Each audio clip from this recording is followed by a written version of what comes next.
The message came through the quantum relay at 600 hours, and Commander Jake Harrison knew it would be another routine assignment before he even opened it. The Galactic Council had a habit of giving humans the safe jobs, the ones that looked important on paper but kept Earth's forces far from real danger. Harrison sat in his command chair aboard the transport ship Liberty, watching the stars streak past as his force moved toward their new destination. The Council thought they were being smart about it. Humans were the newest members of the galactic community, barely 50 years since first contact. Most alien species saw them as eager but inexperienced, good for peacekeeping and supply runs but not ready for serious military operations. Harrison had heard the whispered conversations at council meetings, the way other species talked about human forces like they were helpful children playing with toy. Soldiers. Lieutenant Colonel Lisa Martinez walked into the command center carrying a data pad and wearing the expression she always had when dealing with council bureaucracy. She had been Harrison's second in command for 3 years, and he had learned to read her moods like weather patterns. Today she looked particularly unimpressed with whatever orders they had received. "Let me guess," Harrison said without looking up from his tactical display. "Guard duty?" Martinez handed him the pad with a slight shake of her head. "Worse. They want us to secure the rear areas while the real soldiers handle the fighting. The Zephyrian Empire's attacking Kalari Prime and we get to play babysitter to supply convoys." Harrison read through the orders twice, his jaw tightening with each line. The Galactic Council had assigned the elite Draknari shock troops to the main assault, supported by the advanced Vorthan battle fleet. Meanwhile, the 3rd Human Expeditionary Force would maintain security in the operational rear area and facilitate civilian evacuation procedures. It was military speak for staying out of the way while the grown-ups handled the real work. What made it worse was that Harrison knew his people were ready for more. The soldiers under his command were not weekend warriors or recent recruits. These were professionals from Earth's most elite units, veterans who had earned their stripes in conflicts across a dozen star systems. They had trained for years to reach this level of readiness, and the Council wanted them to direct traffic. Sergeant First Class Tony Rodriguez was checking his gear in the armory when the word came down about their mission. Rodriguez had served in 3 different wars before joining the Expeditionary Force, and he could tell from the way the officers were moving that this assignment was not sitting well with anyone. He had seen that look before, the frustrated energy of soldiers who knew they were being wasted. "What do you think, Sarge?" asked Private Danny Walsh, a young soldier who still looked to the veterans for guidance. "Easy duty, right?" Rodriguez continued cleaning his rifle with the methodical precision that had kept him alive through 15 years of combat. "No such thing as easy duty, Walsh.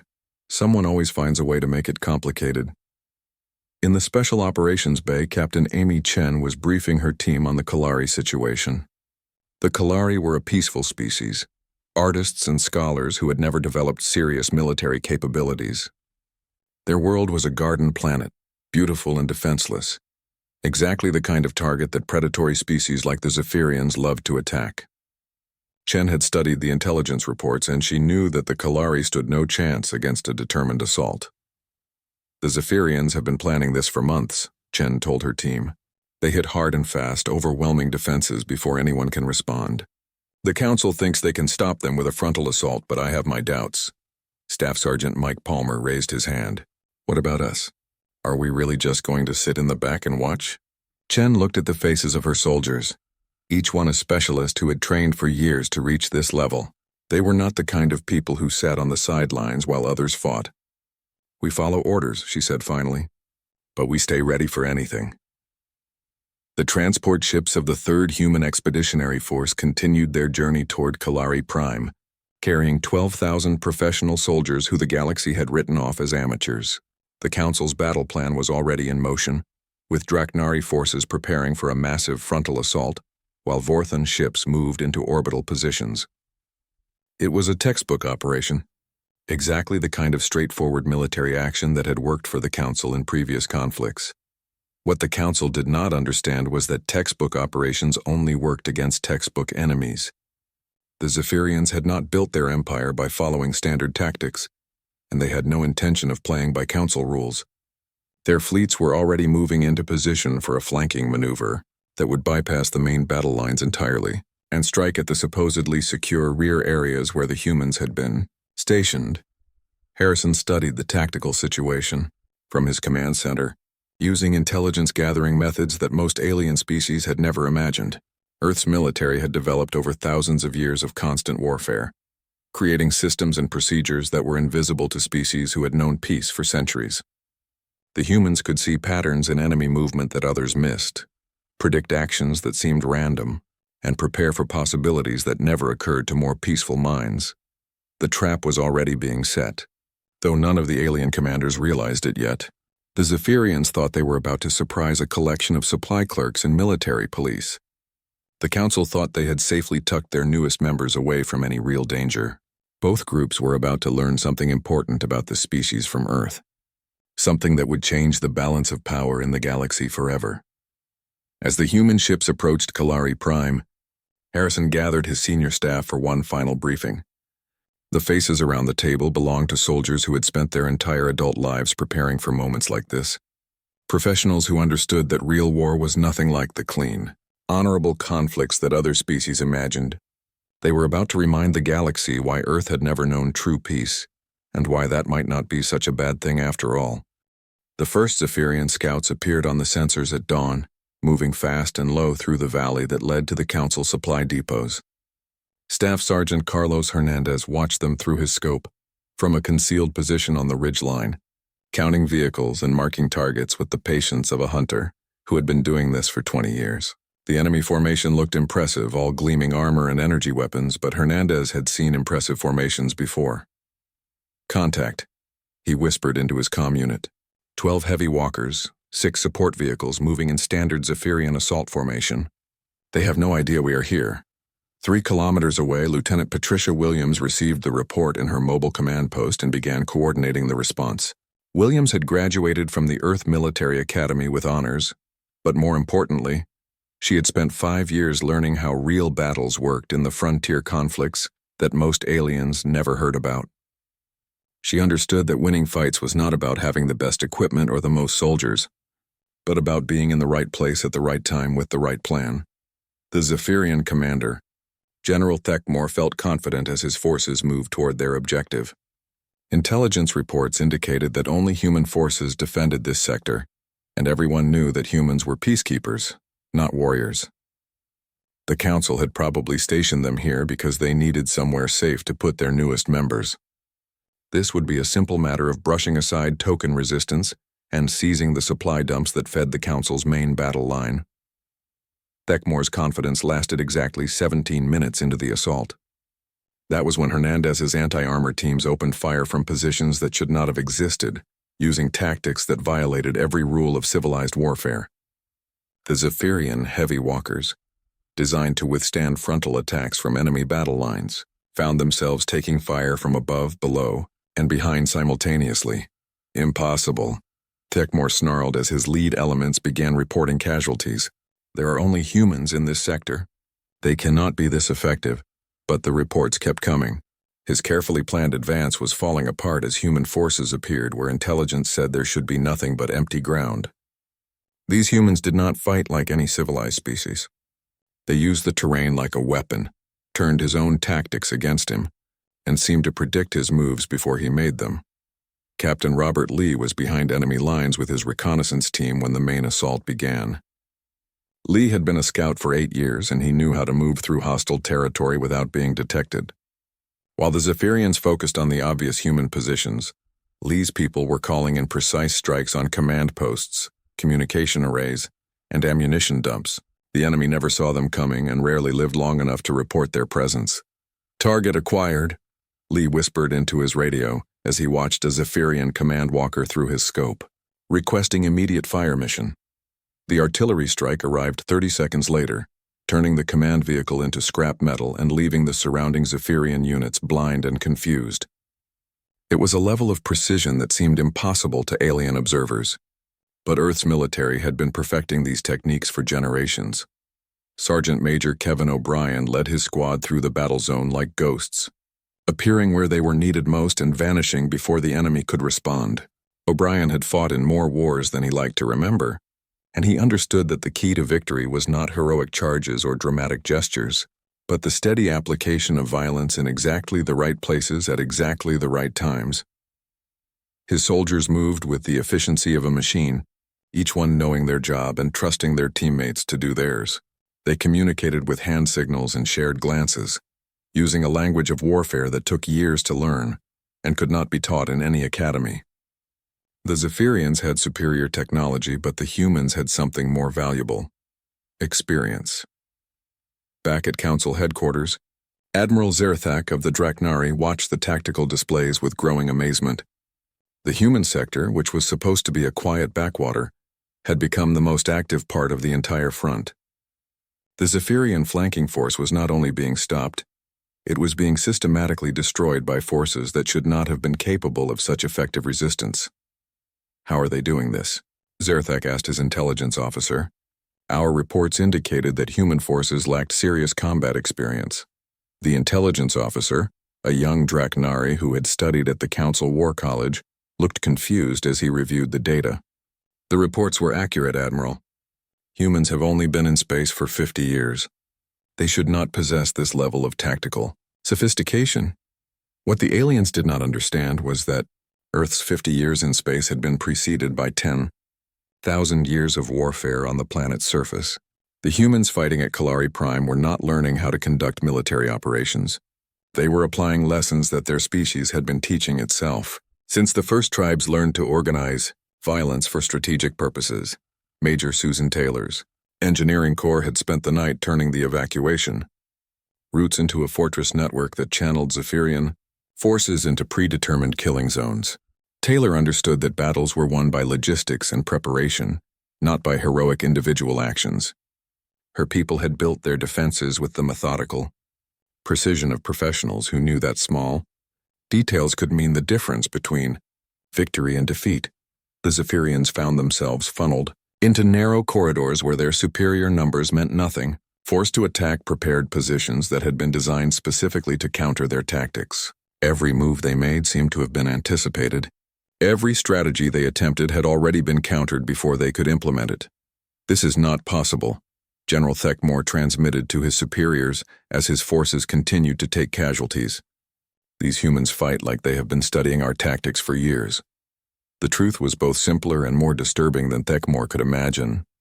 The humans had not been studying Zephyrian tactics specifically, but they had been studying warfare itself for millennia. They understood the principles that underlay all military action, the fundamental rules that governed how organized violence worked regardless of the technology or species involved. As the second day of battle began, it became clear that something unprecedented was happening at Kalari Prime. The human forces, written off as inexperienced peacekeepers, were not just holding their ground against a superior enemy, they were winning. The Zephyrian flanking maneuver, which should have been a crushing blow against unprepared defenders, had turned into a disaster that threatened the entire invasion plan. The galaxy was about to learn something important about the species from Earth, something that would change how every alien civilization viewed humanity. These were not peaceful explorers who had stumbled into space travel. They were the products of a world that had forged them in the crucible of constant conflict, creating soldiers who could adapt to any challenge and overcome any obstacle. The professional armies of Earth had spoken, and their first words had been spoken in the universal language of superior firepower, applied with surgical precision. Colonel Danny Thompson stood in his command center watching the holographic display that showed the entire battle zone, and he smiled for the first time in 3 days. The Zephyrian forces were exactly where he wanted them, trapped in a pocket of his own creation and running low on ammunition and supplies. Thompson had been fighting wars for 25 years, and he could read a battle like other people read books. The enemy was finished, they just did not know it yet. "Phase 3 is a go," Thompson announced to his staff. "All units execute on my command." The counterattack began simultaneously from 6 different directions, coordinated with a precision that made the watching alien observers shake their heads in disbelief. Human forces that had seemed scattered and defensive suddenly revealed themselves to be parts of a larger plan, each unit moving with perfect timing to support the others. It was not random violence or desperate fighting, but warfare as an art form practiced by masters of the craft. Master Sergeant Linda Jackson's Special Forces team hit the Zephyrian command post exactly 12 minutes after the main assault began. Jackson had been behind enemy lines for 2 days, gathering intelligence and preparing for this moment.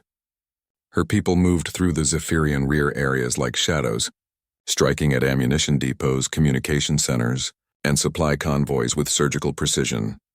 "Target down," Jackson reported as her team finished placing charges on the main communication array. "Enemy command structure is blind." The Zephyrian war machine, so confident in its technological superiority, began to grind to a halt as its various components lost contact with each other. Units that had been advancing suddenly found themselves isolated and confused, unable to coordinate with their supporting elements or receive new orders from their commanders.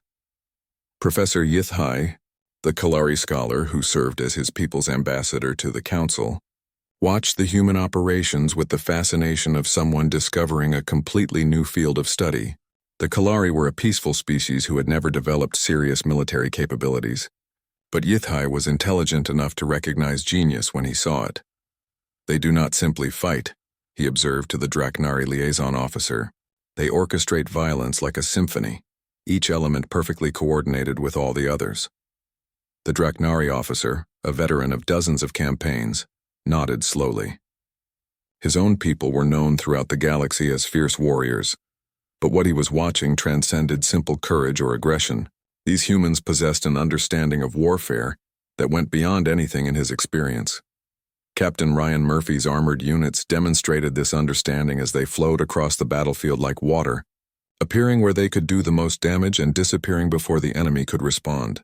Murphy had studied tank warfare at the Earth Armored School, but more importantly, he had learned from veterans who had been perfecting these techniques for generations.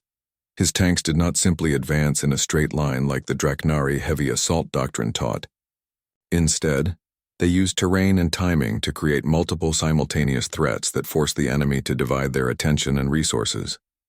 The Zephyrians found themselves facing attacks from directions they had not even considered, by forces that seemed to materialize out of empty ground. "How do they move so fast?" asked General Thekmore as he watched another of his positions fall to human armor. "Our sensors showed nothing in that sector 10 minutes ago." His intelligence officer had no answer. The human tactics violated everything they had learned about proper military procedure. These humans did not announce their intentions with formal battle formations or give the enemy time to prepare defenses. They simply appeared where they were needed and accomplished their objectives with brutal efficiency. Lieutenant Colonel Michelle Davis commanded the air support operations from her mobile control center, coordinating strikes with a precision that left the Vorthan pilots speechless. The Vorthans were known for their technological sophistication, but Davis was achieving results that their most advanced computer systems could not match. Human aircraft were not just providing fire support. They were extensions of the ground commander's will, delivering ordnance with an accuracy that seemed almost supernatural. Davis had learned her trade in the atmospheric combat zones of 3 different worlds, and she understood that air power was not about having the biggest bombs or the fastest fighters, but about putting the right weapon in the right place at the right moment. "Strike package inbound," Davis announced as another wave of human fighters approached their targets. "Time on target, 30 seconds. The bombs fell with mathematical precision, each one calculated to achieve maximum effect with minimum collateral damage. It was a demonstration of technical skill that impressed even the advanced Vorthan observers. But more than that, it showed a level of tactical integration that spoke to years of professional training and experience. The Zephyrians, realizing they were facing something far beyond their expectations, began to retreat. But the humans had anticipated this as well, and their pursuit was relentless and methodical. They did not chase the enemy in a disorganized mob like some species might, but herded them into areas where they could be destroyed at leisure. "This is impossible," General Thekmore transmitted to his fleet commander. "We are being defeated by a species that has barely left their home system. How can they possess such advanced military capabilities?" The question echoed through Zephyrian command channels and was being asked by observers from every species in the galaxy. The humans had been dismissed as inexperienced newcomers, useful for peacekeeping and supply missions but not ready for serious warfare. Now they were demonstrating military capabilities that surpassed anything the Council had seen in generations. Captain Amy Chen led her special operations team through the final phase of the battle, clearing out the last pockets of Zephyrian resistance with the methodical efficiency of professionals who had done this countless times before. Chen had trained at facilities that other species did not know existed, learning techniques that had been developed through thousands of years of continuous warfare. Her soldiers moved through the battlefield like predators, each one a specialist who understood their role in the larger operation. They communicated with gestures and glances, using a language of violence that could not be taught in classrooms but had to be learned through experience and blood. The battle was ending, but its implications were just beginning to spread through the galaxy. Species that had barely acknowledged humanity's existence were suddenly studying human history, trying to understand how such a young civilization had developed such sophisticated military capabilities. The peaceful, cooperative humans who had joined the Council were also the descendants of apex predators who had spent millennia perfecting the art of organized violence. As the last Zephyrian units surrendered or fled, Colonel Thompson allowed himself a moment of satisfaction. His forces had accomplished something that would be remembered for generations. Not just a military victory, but a demonstration of human capability that would reshape the galaxy's understanding of Earth's place in the cosmic order. The professional armies of Earth had spoken, and the galaxy had listened. The conversation was far from over, but the opening statement had been made with unmistakable clarity. Humanity was not prey, and anyone who thought otherwise was welcome to test that assumption at their own risk. News of the human victory at Kalari Prime spread through Council space faster than the quantum communication networks could carry it. Within hours, every species in the galaxy was discussing the impossible thing that had happened in what should have been a quiet backwater of the war. The humans, dismissed as inexperienced peacekeepers, had not only stopped a Zephyrian assault but had destroyed an entire enemy battle group with casualties so light they seemed fictional. War Chief Kethron of the Dreknari arrived at the human command post 3 days after the battle ended, his massive frame barely fitting through the entrance of the prefabricated structure that Commander Harrison used as his headquarters. Kethron had commanded Dreknari forces for 15 years and had never requested a meeting with junior allies before. But the reports from Kalari Prime had shaken his understanding of how warfare worked. "Your tactics," Kethron began, his translator struggling with concepts that had no equivalent in Dreknari culture. "They are unlike anything we have seen. You fight without honor, yet with perfect precision."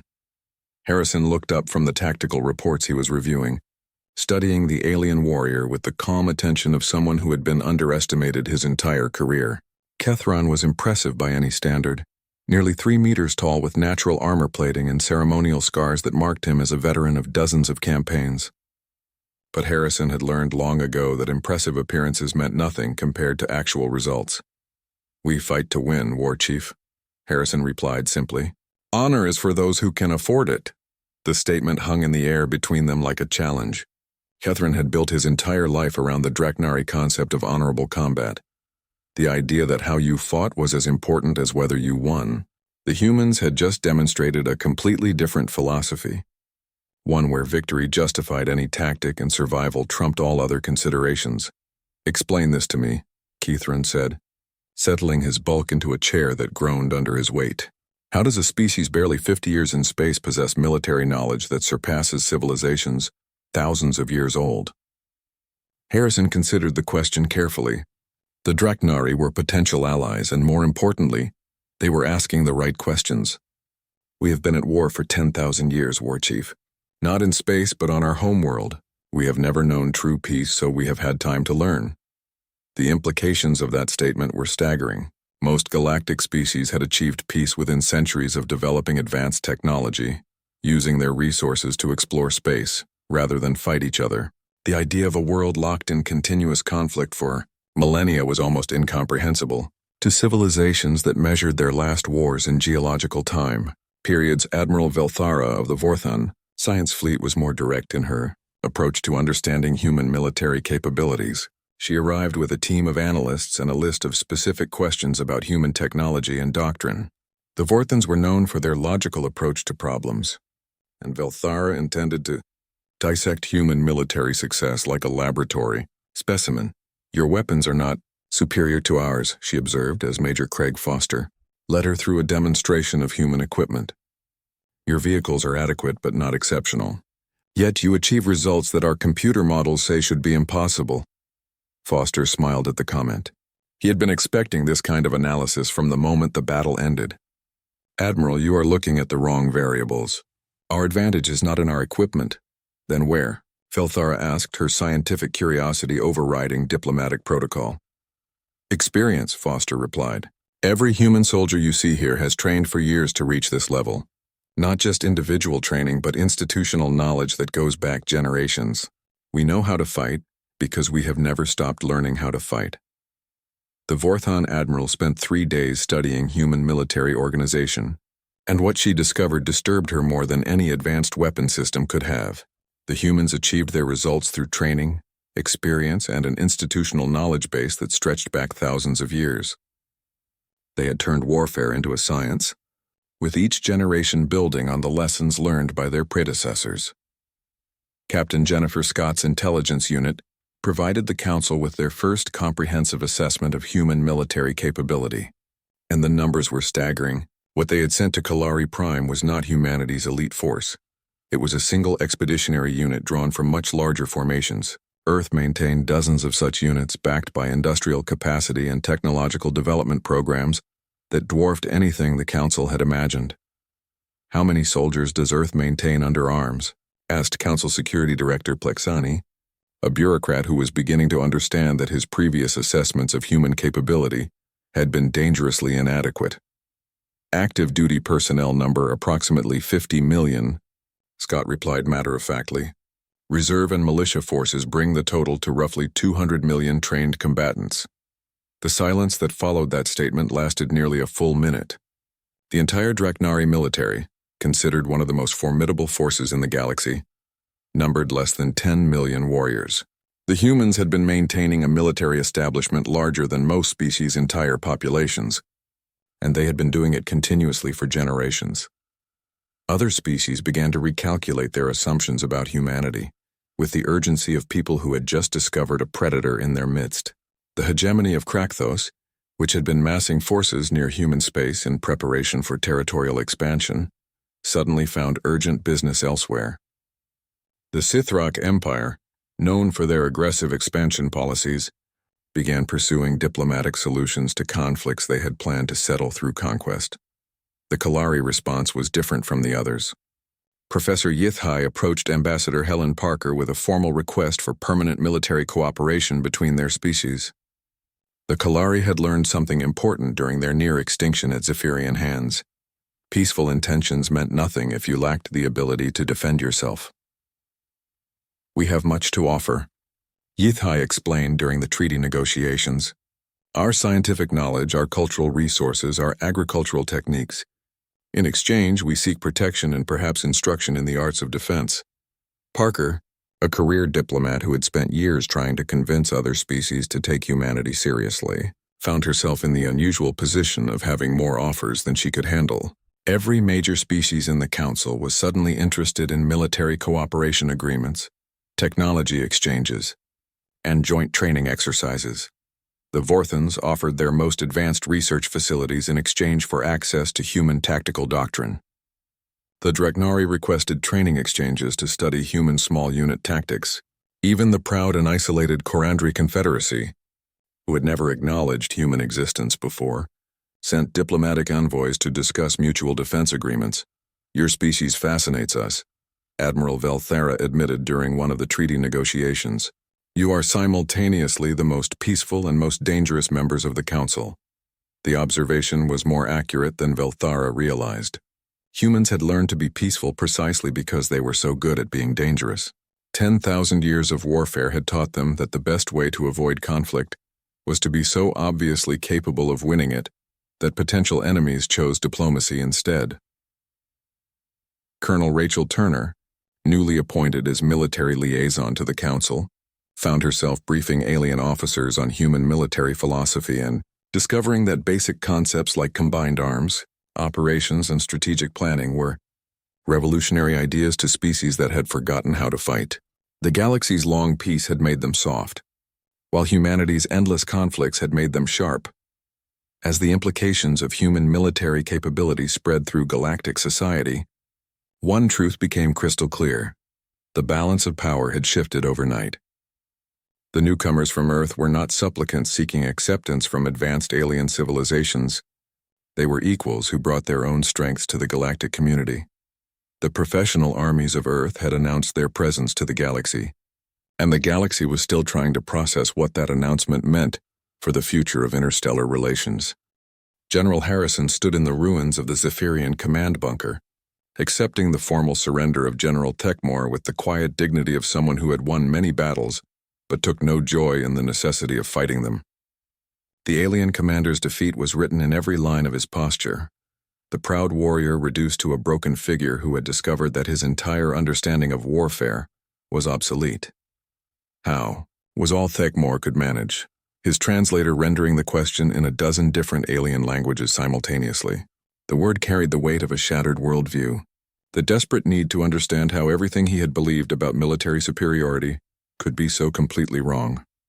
Practice, Harrison replied simply, and the single word contained 10,000 years of human history compressed into one syllable. The formal end of the Battle of Kalari Prime came not with the grinding attrition that Council strategists had predicted, but with a decisive human victory that redefined galactic power structures in the span of 72 hours. The Zephyrian Empire, which had seemed unstoppable just days before, found itself facing a new reality where humanity was not prey but predator. The immediate galactic response was a mixture of awe, fear, and urgent diplomatic maneuvering. Species that had planned to test human resolve quietly shelved those plans and began drafting friendship treaties instead. The hegemony of Krakthos, whose war fleets had been positioning themselves near human space for months, suddenly discovered pressing business in the opposite direction. The Sithrak Empire, whose expansion policies had been targeting Earth's outer colonies, found compelling reasons to pursue peaceful territorial agreements instead of military conquest. Ambassador Helen Parker found herself at the center of a diplomatic revolution that she had been working toward for years without success. Her office, once a quiet backwater in the council hierarchy, became the most visited location in the diplomatic quarter as species after species sought meetings with Earth's representatives. The same aliens who had dismissed humanity as inexperienced newcomers now competed for access to human military expertise. We would like to discuss joint training exercises, announced Ambassador Krelvex of the Andorian Republic during his third meeting with Parker in as many days. Our forces could benefit from exposure to human tactical methods. Parker managed to keep her expression neutral, but inside she was savoring the irony. The Andorians had spent years blocking human proposals for expanded military cooperation, insisting that Earth's forces lacked the experience for serious operations. Now they were begging for exactly the kind of partnership they had previously rejected. The Kalari response was immediate and heartfelt. Professor Yithai arrived at the human command post with a formal treaty of alliance that his government had drafted in record time. The document offered permanent basing rights, shared research facilities, and complete access to Kalari scientific knowledge in exchange for military protection and training assistance. Your people saved our world, Yithai explained to Colonel Sandra Mitchell, who had been designated as the human liaison for Kalari affairs. We cannot offer you wealth or territory, but we can offer you our knowledge and our friendship. Mitchell accepted the treaty with the understanding that it represented more than a simple alliance. The Kalari were offering humanity its first true partnership with an alien species, a relationship based on mutual respect rather than the grudging tolerance that characterized most council interactions. The Draknari approach was more direct and militarily focused. War Chief Kethron returned from his meetings with human commanders carrying proposals for extensive military exchanges that would revolutionize Draknari tactical doctrine. His people were warriors by nature, but they recognized superior expertise when they encountered it. We request permission to send our finest officers to study with your forces, Kethron announced to the council assembly. The humans have demonstrated capabilities that we must learn if we are to remain effective guardians of our territory. The statement sent shockwaves through the galactic military community. The Draknari had never acknowledged tactical superiority in any other species, and their willingness to learn from humans marked a fundamental shift in interstellar military thinking. Admiral Velthera of the Vorthon Science Fleet took a more analytical approach, proposing joint research programs that would combine Vorthon technological superiority with human tactical innovation. Her briefings to the Vorthon High Command described human military doctrine as a completely new paradigm that renders previous assumptions about warfare obsolete. They do not simply use advanced technology, Velthera reported. They have created a system for applying violence that transcends technological limitations. Our computers cannot model their effectiveness because they operate on principles we had not considered. The Vorthon proposal involved sharing their most advanced military technologies in exchange for access to human training methods and tactical doctrine. It was an offer that would have been unthinkable before Kalari Prime, when the Vorthons considered themselves the technological superiors of every other galactic species. Colonel Rachel Turner found herself appointed as the first human military attaché to the Galactic Council, a position that had been created specifically to handle the flood of military cooperation requests from species who had suddenly discovered the value of human expertise. Turner had spent 15 years fighting in conflicts that most aliens never heard about, and she understood better than most what humanity brought to the galactic community. Your species has achieved something remarkable, admitted Council. Military Director Zexhai during Turner's orientation briefing. You have maintained military effectiveness while pursuing peaceful expansion. Most species choose one or the other. Turner smiled at the observation. We learned a long time ago that the best way to keep the peace is to be exceptionally good at war. When everyone knows you can win, fewer people want to fight. The principle was being demonstrated across the galaxy as species recalculated their strategic positions in light of human military capability. Border disputes that had simmered for decades were suddenly being resolved through negotiation rather than force. Aggressive expansion policies were being quietly shelved in favor of diplomatic initiatives. The mere knowledge that humanity possessed such formidable military capabilities was having a stabilizing effect on galactic politics. The Zephyrian Empire, meanwhile, was dealing with the aftermath of their failed invasion, the destruction of an entire battle group by supposedly inexperienced human forces had shattered their reputation for invincibility and triggered internal political upheavals that would reshape their government. Other predatory species watched the Zephyrian collapse and drew their own conclusions about the wisdom of challenging Earth's interests. As the human fleet prepared to depart Kalari Prime, leaving behind a world safe from invasion and a galaxy that would never again underestimate Earth's children, the full scope of what had been accomplished began to become clear. This had been more than a military victory. It had been a coming-of-age moment for humanity's place in the galactic community. The peaceful, cooperative humans who had joined the Council as junior members were revealed to be the products of a world that had forged them in the crucible of constant conflict. They brought to the galaxy not just good intentions and scientific curiosity, but the hard-earned wisdom of a species that had never known true peace and had used that harsh education to master the arts of organized violence. The galaxy had learned something profound about humanity that day, something that would echo through interstellar relations for generations to come. Earth's greatest export was not technology or culture, but the knowledge of how to win wars and the wisdom to use that knowledge responsibly. The professional armies of Earth had spoken their first words to the galaxy, and those words had been heard clearly by every species capable of listening. In the vast silence between the stars, that conversation would continue for as long as humans walked among the children of distant suns.